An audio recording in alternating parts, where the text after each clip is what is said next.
कुसुमोगणी मंगलम कुंद कुंदार्यो जैन धर्मोस्तु मंगलम सर्वमंगल मांगल्यम सर्वकल्याणकारकम प्रधानम सर्वधर्माणां जिनं जयतु शासनम्। मैं नमो तीर्थनायक को, नमो ओंकार वाणी को, नमो उन कुंद प्रभु को जिन्होंने ओंकार धारण की। अहो उपकार जिनवर का, कुंद का दिव्य वाणी का, जिन कुंद ध्वनि दाता उन कहान स्वामी का। रमियून जिणम वीरम अनंत वर्णान दंसन सहावम बोक्षामिनियम सारम केवली शुद्ध केवली भणिदम।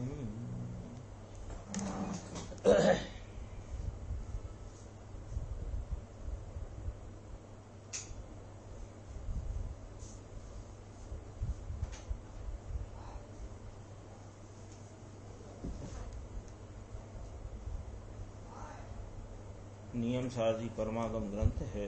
इसके शुद्ध भाव अधिकार के 43 नंबर गाथा के बाद टीकाकार मुनिराज ने 7 कलश कहे हैं। उसमें पहला कलश अपन ने 62 नंबर कलश की स्वाध्याय कल प्रारंभ की थी। कहते हैं कि यह शुद्ध भाव स्वरूप अपना निज समय सार, यह जो समय सार है ये दुष्ट पापों के वन को छेदने वाला कुल्हाड़ा है और दुष्ट कर्मों के यानी रागादि भावों के पार को पहुंचा है। पार को पहुंचा है माने पर्याय में जो रागादि उत्पन्न होते थे उनको नष्ट कर देने वाला है, वस्तु में तो है नहीं। और जो पर परिणति से दूर है, पर परिणति यानी पर के आलम्बन से होते हुए जो विकारी भाव उनसे दूर है, वस्तु में तो है नहीं, परिणति में दूर है।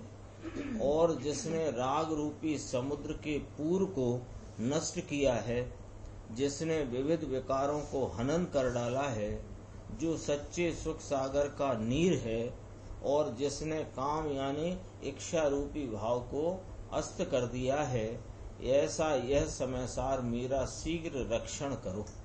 ऐसी भावना से भरा हुआ कलश टीकाकार मुनिराज कहते हैं। इसमें गुरुदेव की व्याख्या अपन 200 नंबर पेज पर चल रही है। पर परिणति से दूर है यानी और कहते हैं जिसने राग रूपी समुद्र के पूर को नष्ट किया है ऐसी बात कहते हैं, लेकिन इसमें है ही नहीं। राग रूपी कोई भाव, राग रूपी कोई वस्तु इस समय सार स्वरूप निज शुद्ध भाव में है ही नहीं, लेकिन कहने में आता है कि इसने राग रूपी समुद्र के पूर को नष्ट किया है। क्या करते हैं कि समझाना है ना।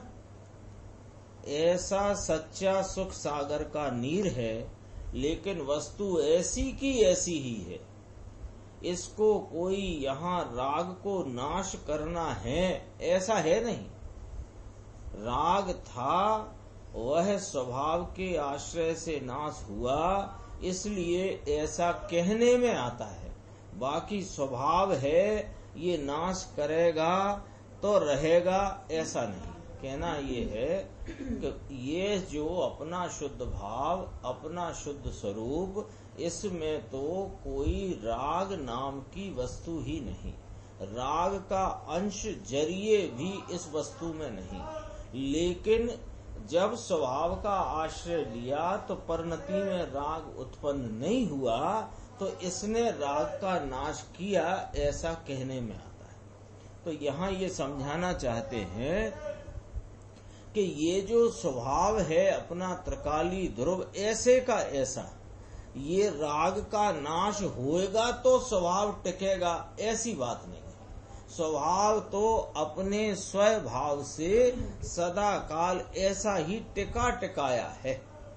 भगवान पूर्णानंद का नाथ ज्ञान आनंद में जैसे कायम विराजमान हैं, ऐसी की ऐसी चीज अनादि अनंत है। राग रूपी समुद्र के पूर को नष्ट किया है, यानी इसका अर्थ इस प्रकार जानना, आती हुई ना रही। राग रूपी समुद्र का पूर जिसमें है ही नहीं, जिसने विविध विकारों का हनन कर डाला है। हनन कर डाला है या हवन, हवन कहो, हवन भी हनन से ही शब्द बना है। जो सच्चे सुख सागर का होम करना, होम करना माने नष्ट करना। जो सच्चे सुख सागर का नीर है, सच्चे सुख सागर के जल से भरा हुआ, सच्चे सुख सागर के नीर से भरा हुआ ऐसा प्रभु है कि इसके कोई व्यवहार अंदर में है नहीं। व्यवहार में है, अंतर में नहीं। जिसने विविध विकारों को हनन कर डाला है, जो सच्चे सागर का नीर है, जिसने काम को अस्त किया है। काम यानी कि वासना, इच्छा, कोई भी स्वर्ग के सुख की या बाहर के सुख की किसी बाह्य चीज की विशेषता, उसके प्रति की विस्मयता, उसके प्रति अधिकता लगे, ऐसा इसमें है ही नहीं। यह तो अपने ही अनंत गुण संपदा का खजाना भरपूर भरा हुआ है, और यह तो ऐसे का ऐसा है। इसकी परिणति में भले बाह्य में सुख मानने की कल्पना खड़ी होती हो, लेकिन ये स्वभाव तो ऐसे का ऐसा है। तो इससे रहित है। इसको यहाँ इसने इस काम को, इस इच्छा रूपी भाव को पर वस्तु में अधिकता, विस्मयता, विचित्रता और उसमें कोई विशेषता मानने रूप जो विकारी भाव है, उसका इसने अस्त कर दिया है, ऐसा कहने में आया है। तो कहते हैं वह समय सार, वह समय सार देखो, आत्मा त्रिकाली मेरा शीघ्र रक्षण करो। शीघ्र रक्षण करो ये पर्याय है, रक्षण होना ये पर्याय है, और समय सार ये द्रव्य है।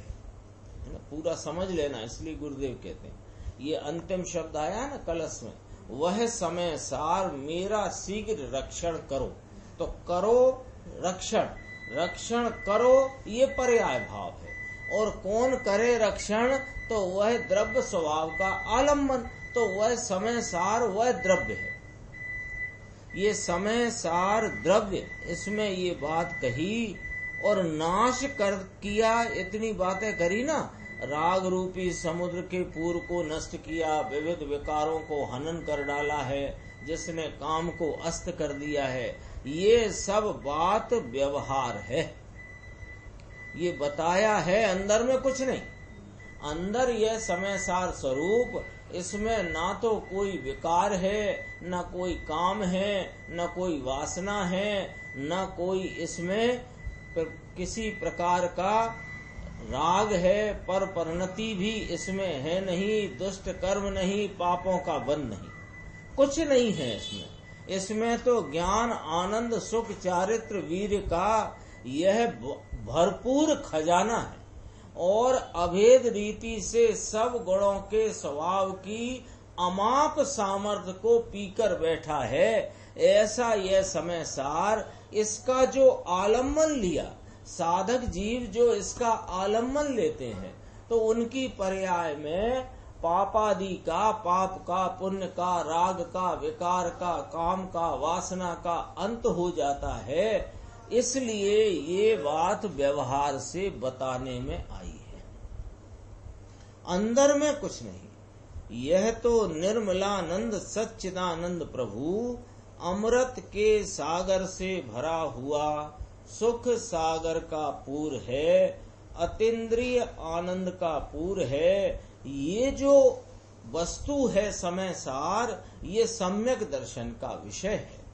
यह आत्मा आराधना का विषय है।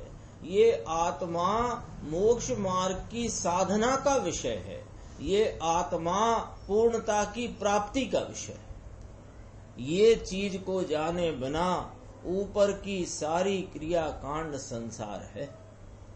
वह समय सार मेरा शीघ्र रक्षण करो, ऐसी भावना मुनिराज पद्म प्रमलधारी देव कहते हैं। तो ये समय सार यानी समय सार माने मेरा निज शुद्ध भाव, इसको जो मैंने दृष्टि में लिया है तो मेरी रक्षा होगी, मुझे सिद्ध पद मिलेगा, ऐसी मेरी रक्षा करो, ऐसा कहा है। समय सार भगवान को मैंने पकड़ा है तो मेरी मुक्ति होगी, ये तो पर्याय में है। क्या हो गया? समय सार भगवान को मैंने पकड़ा है तो मेरी मुक्ति होगी, तो मुक्ति होगी ये तो पर्याय में है। यह समय सार, यह मेरा शुद्ध भाव, मेरी रक्षा करो। रागादि व्यवहार की बात छोड़ो, मेरी रक्षा ये समय सार करेगा। व्यवहार रत्नत्रय को व्यवहार से सत्यार्थ कहा है, लेकिन ये कोई रक्षा करने वाली चीज नहीं है। व्यवहार रत्नत्रय यानी सच्चे देव गुरु शास्त्र के प्रति श्रद्धा का राग, शास्त्र का ज्ञान और दया दान व्रत तप के विकल्प रूप जो परिणति राग की है, ये व्यवहार से इसको सत्यार्थ कहा, व्यवहार से इसको व्यवहार मार्ग कहा, लेकिन ये कोई रक्षा करने वाली चीज है नहीं।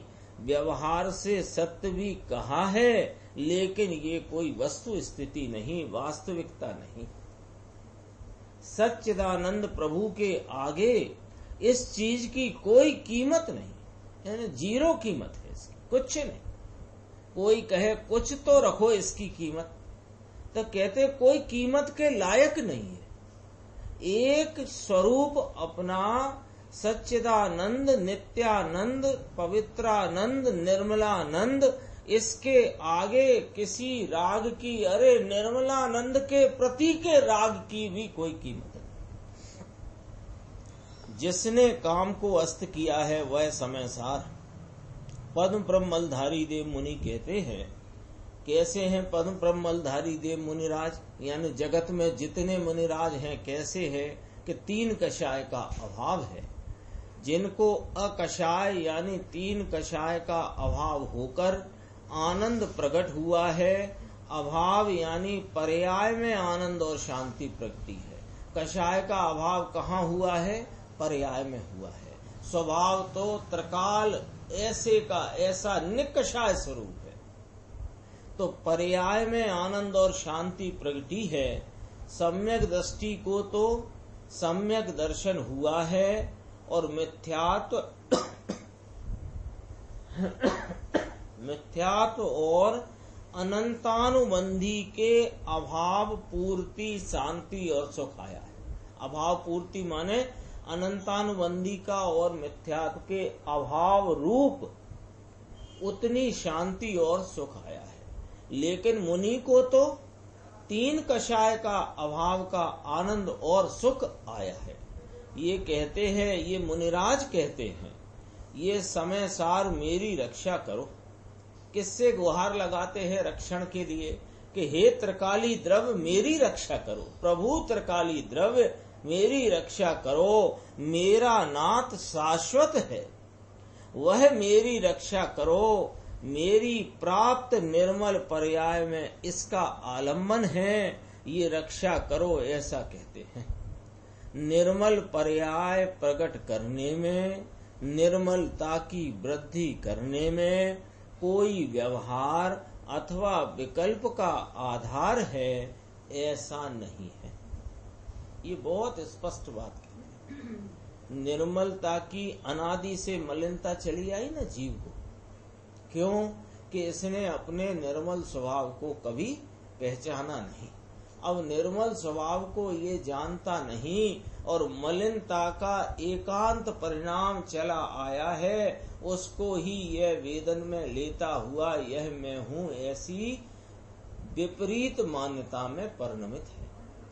अब ये चाहे कि मेरी पर्याय में मलिनता का नाश होए और निर्मलता की प्राप्ति हो, तो वह निर्मलता और उस निर्मलता में वृद्धिगत होना, यह तो भाई इसमें कोई राग, कोई व्यवहार आधार बने, आश्रयभूत होए, लाभकारी होए, हितकारी होए, ऐसा है ही नहीं।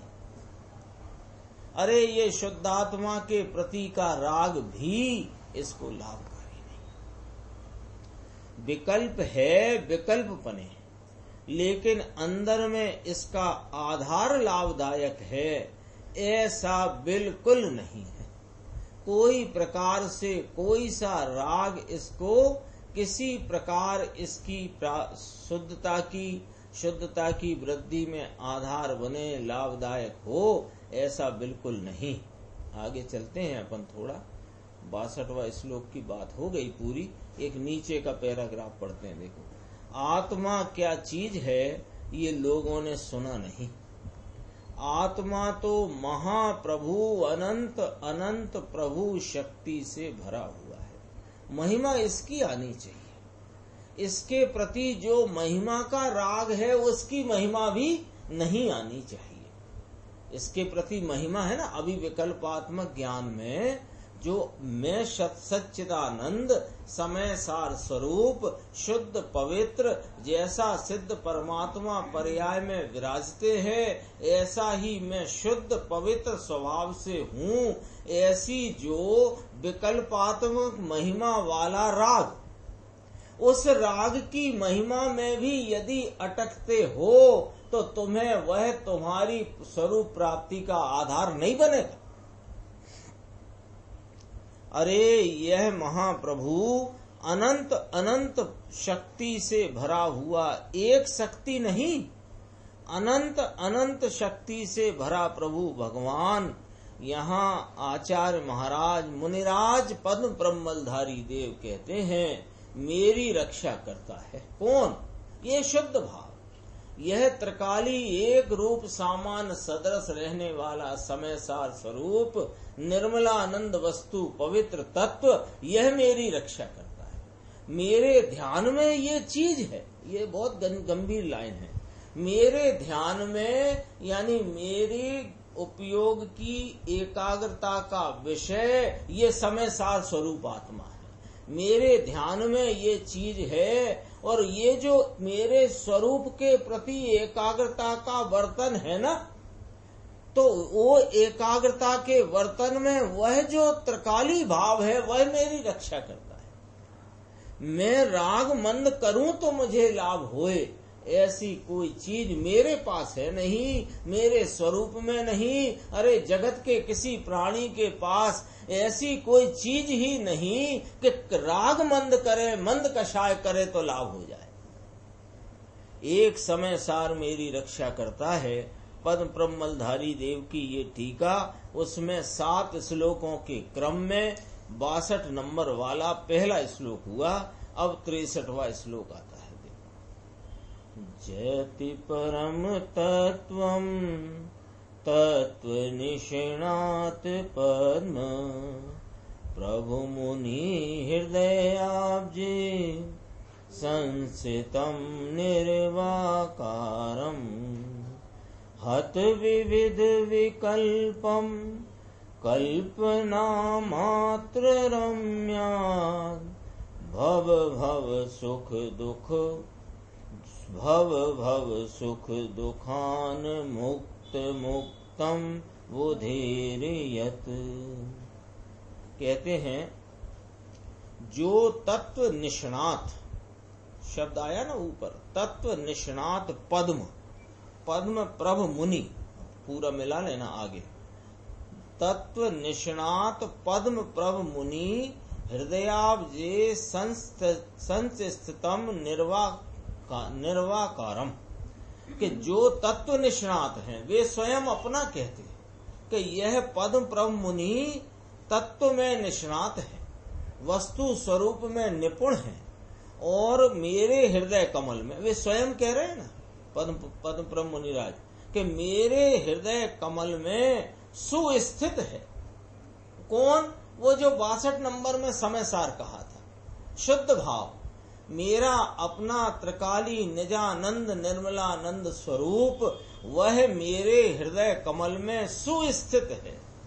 वह समय सार स्वरूप निजात्मा निर्विकार है, जिसने विविध विकल्पों को हनन कर डाला है, तथा जिसको बुद्ध पुरुषों ने माने जो अपने आत्मा को जानने वाले हैं, ऐसे बुद्ध पुरुष उन्होंने क्या कहा है कि ये जो भव के सुख ऐसे ही दुख, जो कि कल्पना मात्र रम्य है। क्या कहा? जगत में पर वस्तु में ये सुख देती है, ये दुख देती है, इससे मुझे सुख हुआ, इससे मुझे दुख हुआ, ये मात्र कल्पना मात्र रम्यता है। कैसी कल्पना है? कि ये ऐसी ही कल्पना है कि जैसे कोई आकाश में फूलों की कल्पना करे, कोई गधे के सिर पर सींगों की कल्पना करे, ऐसी कल्पना है कि यह वस्तु मुझे सुख देती है, अथवा इस वस्तु के संयोग में इसका आलम्बन लेने से मुझे सुख हुआ अथवा दुख हुआ। ऐसी कल्पना मात्र रम्य, ऐसे दुखों से मेरा यह आत्मा मुक्त है, रहित है, ऐसा बुद्ध पुरुषों ने कहा। बुद्ध पुरुष कितने? कि जितने अनंत ज्ञानी हुए वे सब बुद्ध पुरुष हैं, है ना। बुद्ध माने बोधि को प्राप्त, वे वह परम तत्व जयवंत है। कौन सा परम तत्व जयवंत है? यह समय सार स्वरूप मेरा शुद्ध आत्मा जयवंत है। कैसा है वह? विविध विकल्पों को हनन करने वाला, कल्पना मात्र रम्य हर्ष शोक को का जिसमें अभाव है, निर्विकार है, और मेरे हृदय कमल में जो सुस्थित है। इसके गुरुदेव की व्याख्या देखते हैं। देखो, जो तत्व निष्णात, निष्णात माने वस्तु स्वरूप में निपुण, भगवान आत्मा जैसी अस्थि सम्यक सत्य जितनी है, इसमें जो निपुण है, ये पद्म प्रभ मुनि के हृदय कमल में सुस्थित है। ये मुनिपना, मुनिपना किसे कहा? उन्होंने चर्चा तो अपने नाम से करी, लेकिन दिगंबर जिन शासन में मुनि कौन होते हैं?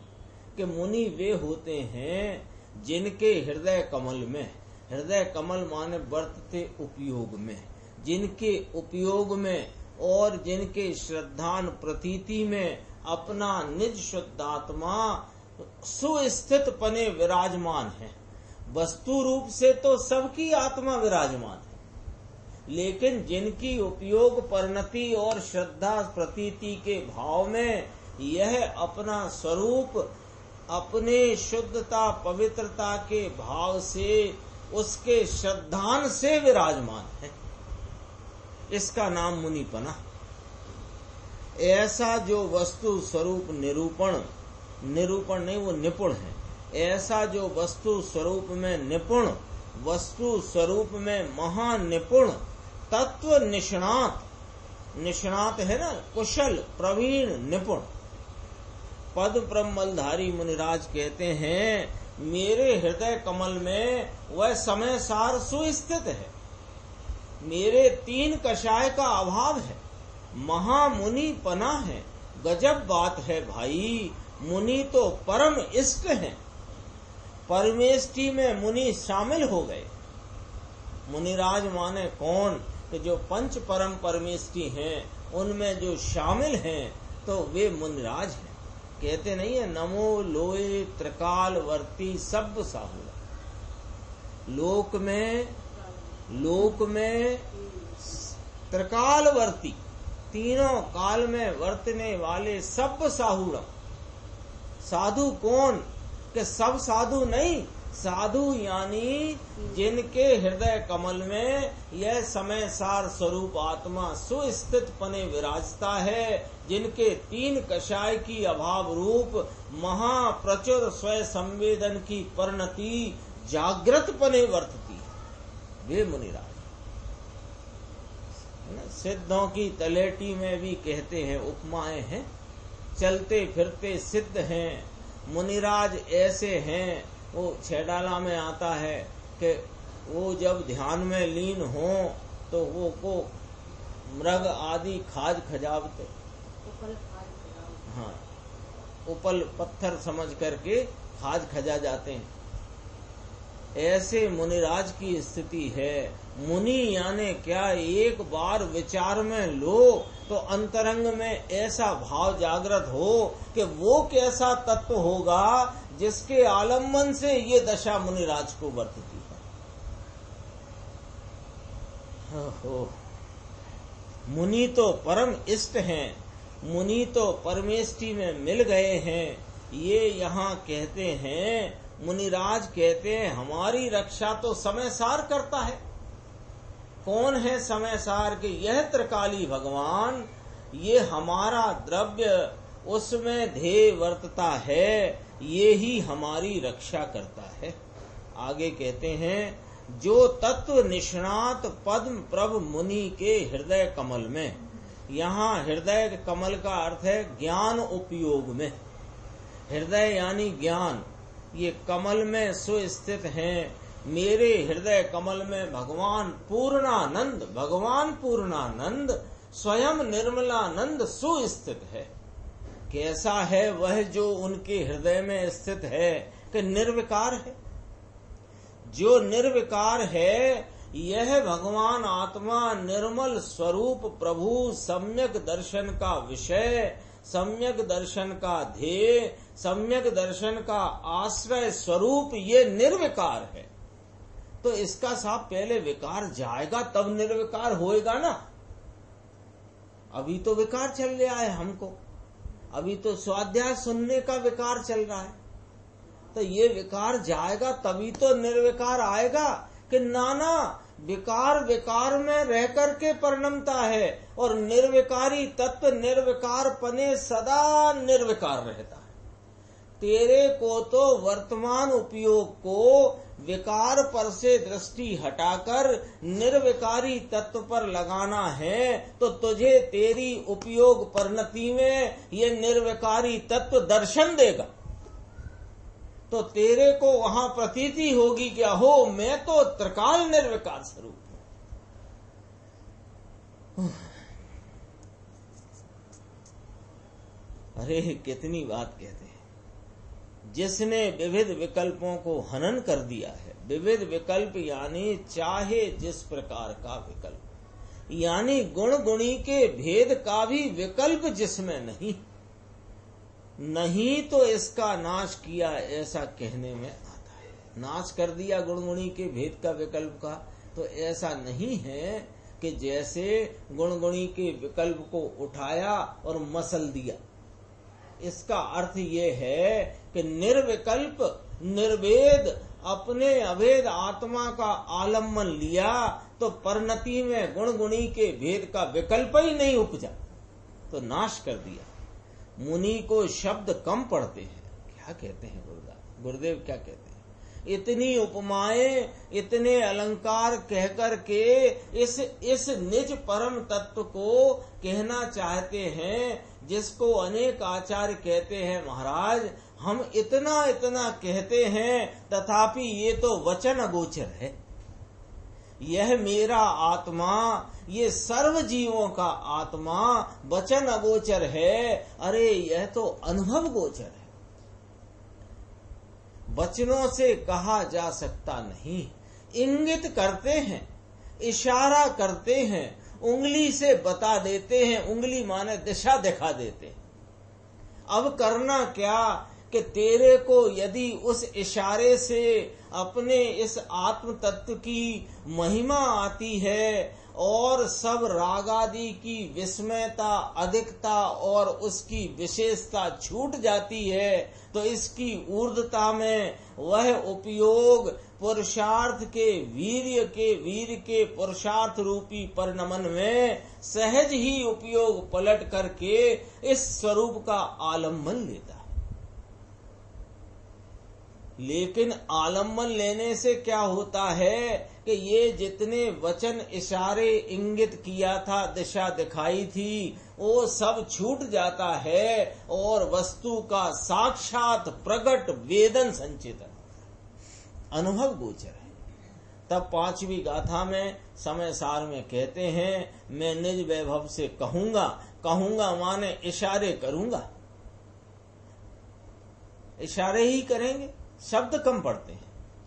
तुम क्या कर लेना कि उन इशारों से उस दिशा में चले जाना, उपयोग को वहां ले जाना, तो तुम्हें अनुभव प्रमाण हो जाएगा। तुम्हें अपने अनुभव में ये प्रमाणित हो जाएगा कि ओ हो, यह मैं निर्विकारी तत्व सदा काल ऐसे का ऐसा। कहते हैं आत्मा को किस रीति से कहें, इसके लिए शब्द थोड़े पड़ते हैं। पीछे आ गया ना एक अमृता सीति का श्लोक, स्वर रहित है, शब्द रहित है, वाणी रहित है, विकल्प रहित है। अब इसको कहना है कि आत्मा ऐसा, तो मुनिराज कहते हैं यह तो मेरे हृदय में स्थित है, ये तो मैं जानता हूं। ऐसा कहते हैं कि यह परमात्मा, यह निज शुद्ध आत्मा मेरे हृदय में स्थित है। मैं जानता हूं, मैं अनुभवता हूं, मैं उसको संचेतता हूं। क्या संचेतता हूं मैं? मेरे अनुभव परिणति में उसका कैसा स्वाद आ रहा है साहेब, कि वह तो निर्विकारी स्वाद आ रहा है।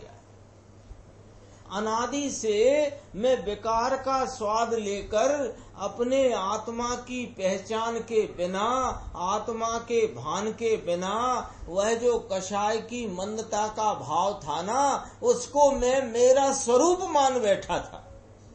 लेकिन जब मैंने आचार्य भगवान के इशारे को समझा, ज्ञानी धर्मात्माओं के इशारे को समझा, उन्होंने जैसा आत्मा बताया वैसा मैंने विकल्पात्मक ज्ञान में निर्णय किया, और निर्णय करके मैंने उस उपयोग को वहां से छोड़कर अपने स्वरूप में जोड़ा।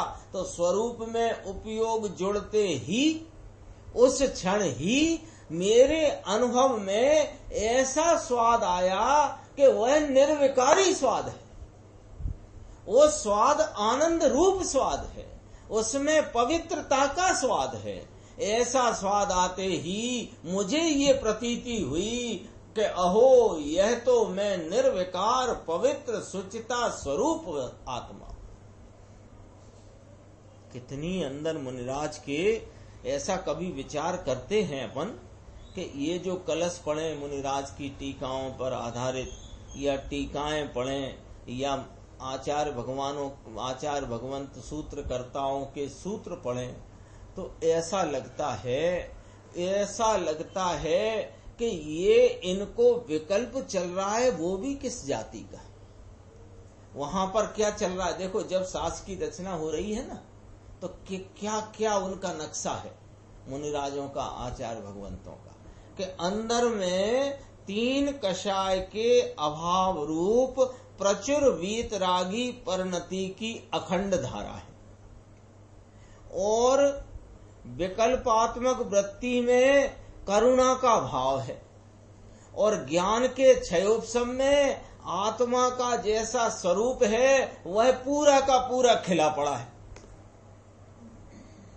और वाणी कमजोर पड़ जाती है। ये जो मुनिराज है ना, जब कलश की टीका की सूत्र की रचना करते हैं तो उनका नक्शा ऐसा है। अखंड वीतराग परिणति चल रही है, विकल्पात्मक वृत्ति में करुणा का भाव है जगत के जीवों के प्रति, और क्षयोपशम में पूरा आत्मा, पूरा जिन शासन खिला पड़ा है, और शब्द कम पड़ गए।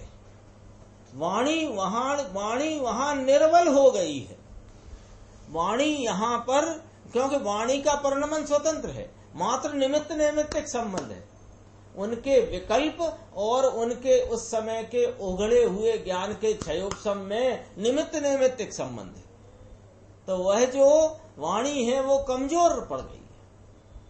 अंदर में कितना भाव भरा होएगा, एक बार विचार में लो तो अंदर में एकदम समझो ऐसी फुरफुरी आ जाए, ऐसी बात है। अपन आगे चलते हैं। देखो नीचे, भव भव के सुखों से, कैसा कि बुद्ध पुरुषों को कल्पना मात्र रम्य है। जो दुनिया का सुख कल्पना मात्र रम्य है। स्त्री का सुख, पैसे का सुख, आबरू का सुख, प्रशंसा का सुख, ओहो हो बहुत प्रशंसा करे तो अंदर राजी हो जाए, यह सब कल्पना मात्र रम्य है।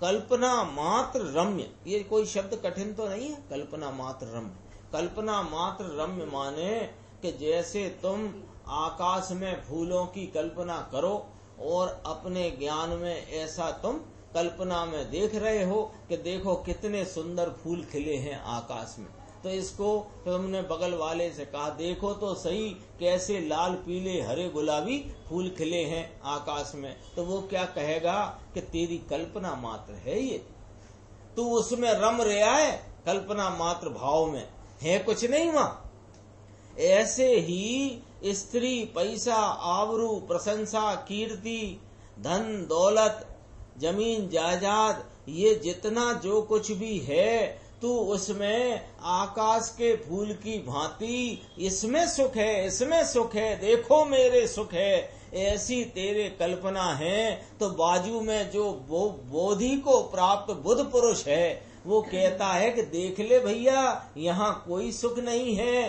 तेरी कल्पना मात्र है, तू उस कल्पना में रम रहा है, उस कल्पना को छोड़ और इस यथार्थ सुख का आलम्बन कर।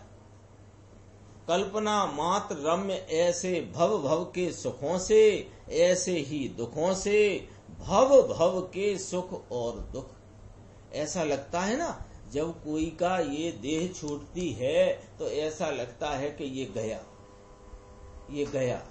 अरे वो कहाँ गया, वो कहीं ना गया, वो कहाँ जाएगा। वो आत्मा तो अजर अमर है कि नहीं, तो अजर अमर आत्मा जाए कहाँ। आत्मा आत्मा में रहता हुआ रहा है, संयोग बदल गए। अभी ये मनुष्य भव का संयोग था, अब अन्य किसी गति में अन्य प्रकार के शरीर आदि का संयोग है, अन्य प्रकार के विकार वहां उपज रहे हैं। अरे विकार विकार में उपज रहे हैं और शरीर शरीर में है, गति गति में है, आत्मा कहाँ है। आत्मा तो अपने आत्मिक भावों में पड़ा हुआ है, कहाँ जाए क्यों जाए। हमको लगता है हमारा नजदीक का कोई व्यक्ति गया, अरे वो व्यक्ति कौन था, अपन जरा विचार करते हैं। वो देह व्यक्ति था कि वो आत्मा व्यक्ति था कि वो देह आत्मा का संयोग व्यक्ति था।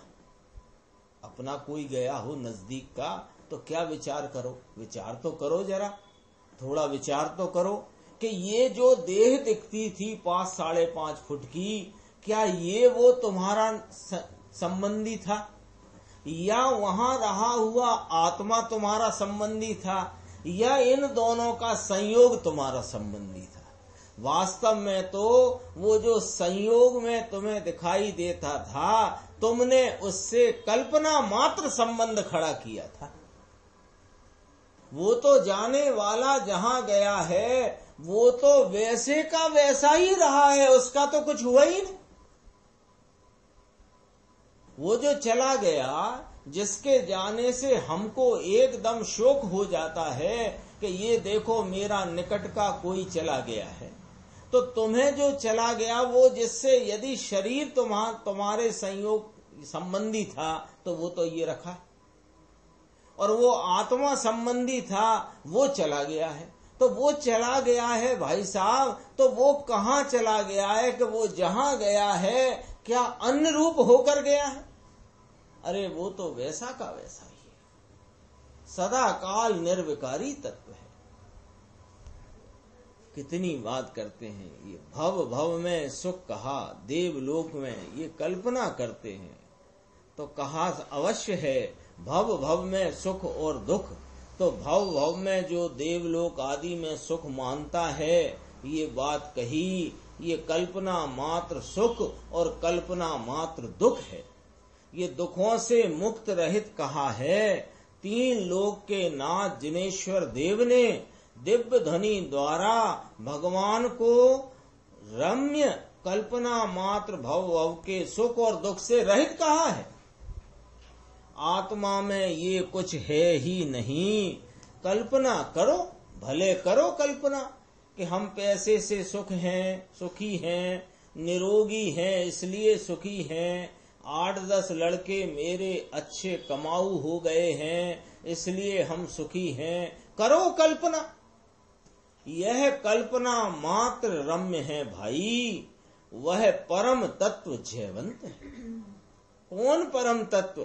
वह आत्मा, वह आत्मा, यह आत्मा परम तत्व जयवंत है। ये दुख से रहित हुआ, वह परम तत्व जयवंत है। ये तो मुनिराज अपनी स्थिति बताते हैं।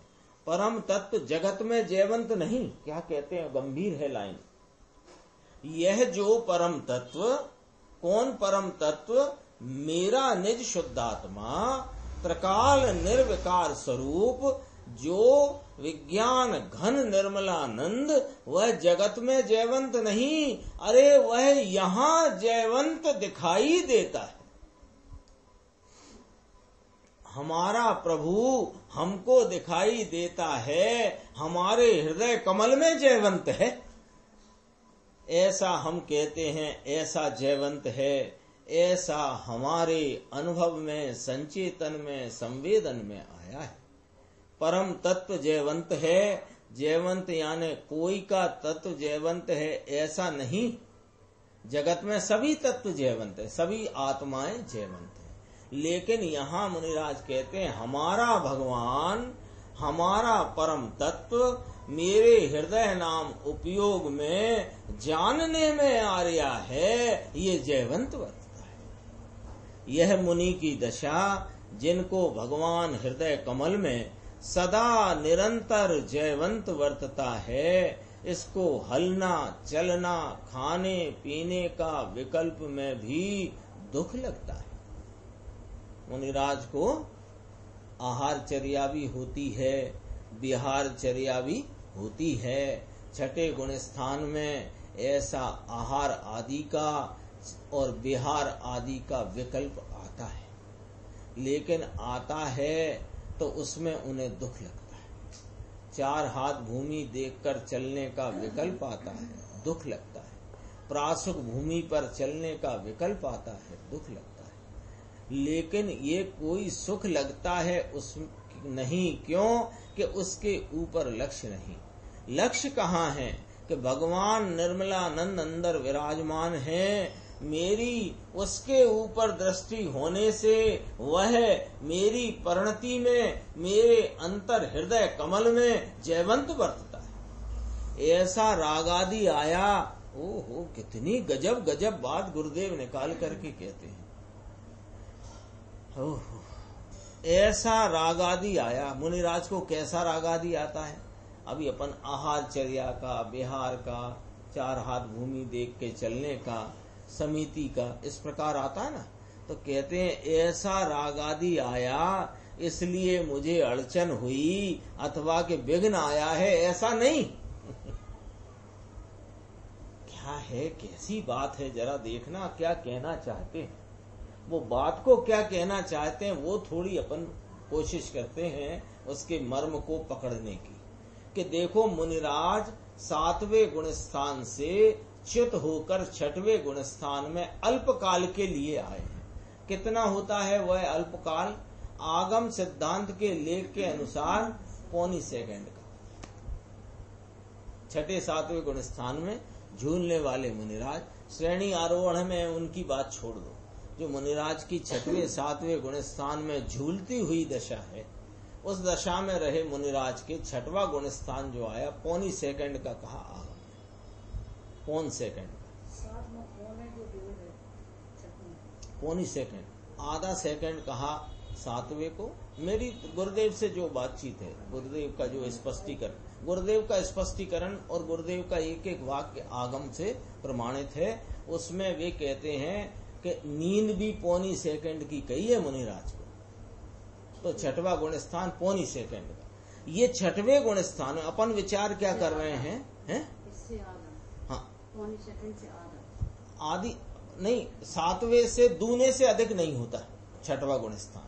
हाँ, तो 7वां आधे का गिना और इसलिए 6वां पौनी गिना, ऐसा इसलिए पौनी गिना। आधे से दोगुना 1, 1 से कम पौनी, ऐसा। तो 6वां ज्यादा होता है, 7वां कम होता है। अब वो 6वें में जो आए, उसमें ये जो महाव्रत का विकल्प आया, 5 समिति का विकल्प आया, अल्प काल के लिए आता है बहुत।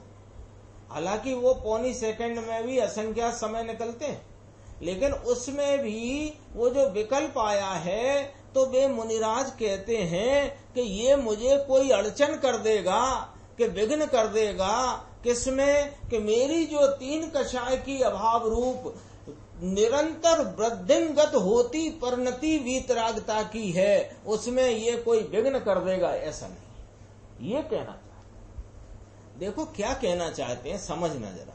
विघ्न तो आया है, शुद्ध उपयोग की रसमलाई खाते हुए विघ्न तो आया है, लेकिन ये विघ्न ऐसा नहीं है जो मेरे इस निर्मलानंद के आस्वादन रूप वीतरागी परिणति को खंडित कर देवे, ऐसा नहीं है। ये मुझे कोई विघ्न करता नहीं। और मेरी जो वीतरागी परिणति में वृद्धिंगता है, यानी बढ़ोतरी है, बढ़वारी है, उस बढ़वारी को भी विघ्न नहीं कर देता है। साक्षात शुद्ध उपयोग की तो खलल आ गया, लेकिन परिणति में खलल नहीं आता। ये कहना चाहते हैं, देखो रागादि ऐसा आया इसलिए अड़चन हो गई कि विघ्न हो गया, ऐसा नहीं। आत्मा अंदर जयवंत वर्तता है। हमारी पर्याय के अनुभव से हम कहते हैं कि आत्मा ऐसा जयवंत वर्तता है। गजब बात है। दिगंबर मुनियों की एक एक भाषा बहुत गहरी है ना, बहु ऊंडी, घनी ऊंडी, जयवंत वर्तता है, ये समझ में आया। भगवान जयवंत वर्तता है। यहाँ तो दुखों से मुक्त नाम रहित कहा है, वह परम तत्व जयवंत है। हमारी दृष्टि में ज्ञान में ये आया है, जो वस्तु जानने में आई नहीं इसको जयवंत कैसे कहें। ये चीज ऐसी है, ये वस्तु ऐसी है, ये वस्तु जानने में आए बिना ऐसी है, ऐसा कैसे कहना। मुनिराज की मस्ती है कि ये भगवान जो हम कहते हैं, जिसको हम भगवान कहते हैं, जिसको हम निर्मलानंद विज्ञान घन कहते हैं, यह हमारे ज्ञान में ख्याल सहित हमको जयवंत वर्तता है, ऐसा कहते हैं। ये 63वां श्लोक हुआ। आगे स्वाध्याय अपनी अगली स्वाध्याय में चलेगी। निज निधि निज में बताई, यह अनंत उपकार है, उसके लिए जिन वाणी माँ को वंदना शत बार है।